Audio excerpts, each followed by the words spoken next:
RLD Samajwadi गठबंधन जब ये हुआ था, बहुत जोर शोर से, बहुत उम्मीदों के साथ कि जो परिवर्तन की बयार है वो पश्चिम से ही शुरू होगा, इसी गठबंधन के साथ शुरू होगा और आखिर में जो छोटे छोटे दल हैं, स्वामी प्रसाद मौर्य हैं, साथ ही राजभर जी हैं, उनके साथ मिलकर के परिवर्तन पूरा ला दिया जाएगा। उत्तर प्रदेश में ऐसा होता दिख नहीं रहा है, आपके पश्चिम में भी ऐसा नहीं होता दिख रहा है।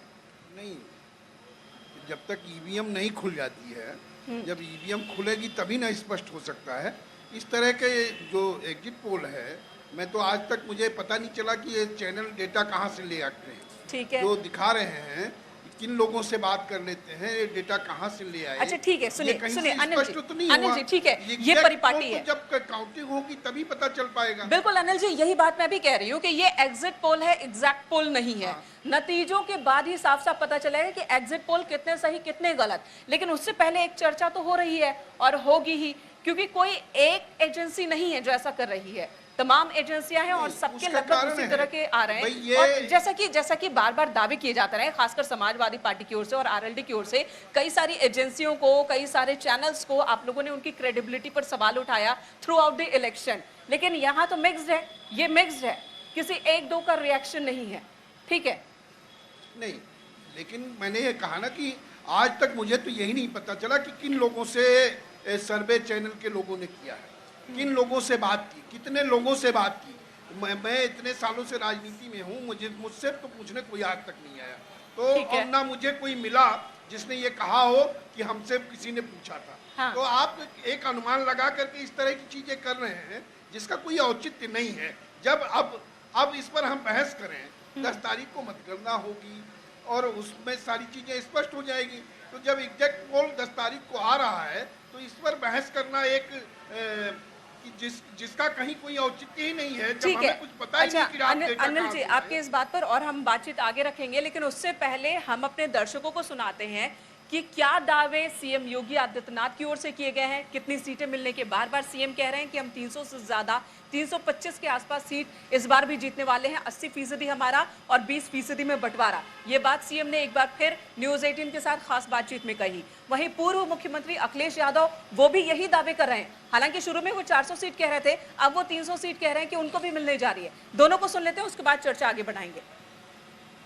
आदित्यनाथ जी, मेरा सबसे पहला सवाल तो आपसे ये होगा कि देखिए अब 6 चरण का चुनाव लगभग समाप्त हो रहा है और 7वां चरण है और हम इस समय आपकी नगरी में कहूं गोरखपुर में मौजूद है, जहां पर आप महंत बने, संत बने, जहां से आपने सांसद बने और यहीं से आप फिर मुख्यमंत्री भी बने। तो 6 चरणों के चुनाव के बाद मन में क्या आ रहा है योगी जी?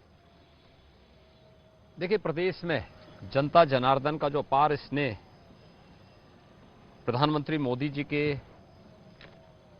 विकास, लोक कल्याण यानी गरीब कल्याणकारी योजनाओं को लेकर और सुरक्षा के मुद्दे को लेकर के मिला है जी।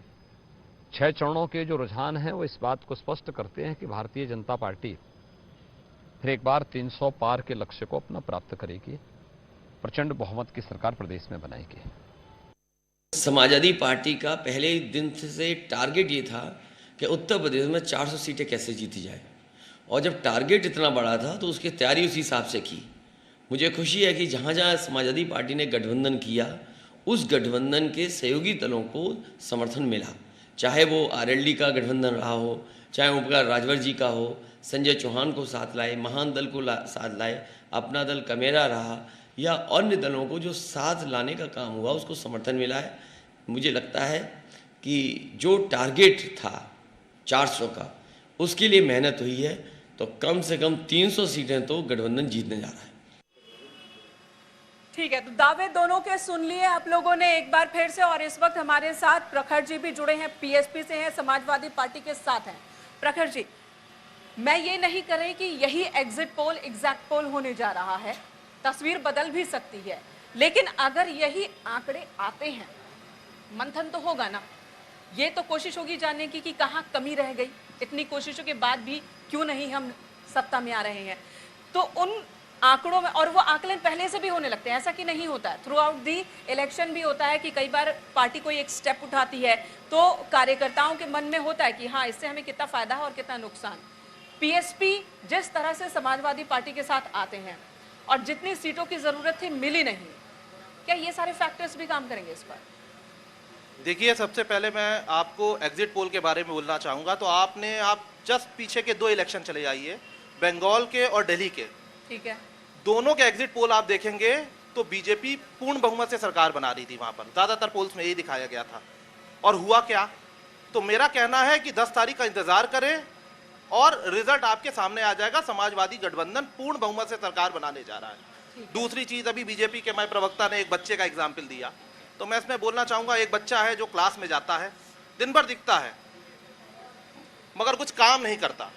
उसके बाद जब एग्जाम देके बाहर निकलता है तो कहता है कि मैं बहुत अच्छा मैंने काम किया। तो यह उसी बच्चे की तरीके हैं, इन्होंने कोई काम वाम नहीं किया है।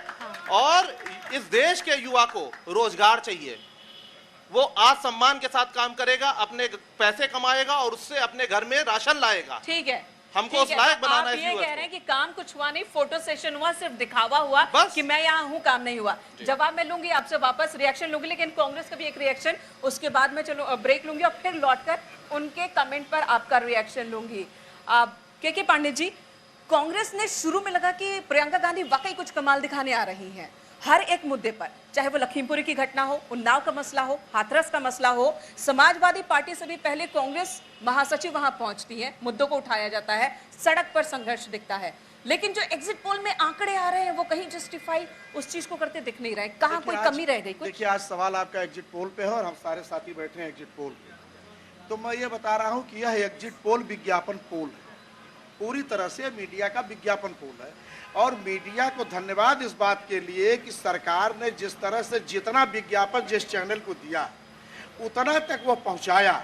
जिसने कम दिखाया उसको लगता है वहाँ विज्ञापन कम पहुंचा है, जहाँ ज़्यादा दिखाया वहाँ। और मुझे एक चीज़ और है, मीडिया एक गलती कर गई, यह मैं सुझाव दे सकता हूँ क्योंकि मीडिया बड़ी बुद्धिमान होती है। ठीक है, कि उसको 403 में कम से कम बीजेपी को 500 सीट दिखाना चाहिए था, यह गलती कर गई। अच्छा, ये एक नई परंपरा हुई है, आपने अपनी बात रखी, मीडिया पर आपने तोहमत भी लगाया और मैंने सुना, मैंने पूरी बात सुनी, मैंने पूरी बात सुनी। अरे लेकिन आज आपको के बता इस दूं, युग आपको में बता जहां दूं, अधिकांश चैनल भारतीय जनता पार्टी के मुखपत्र हो चुके हैं। पांडे जी सुन लीजिए, पांडे जी सुन लीजिए, एक बात बता देती हूँ।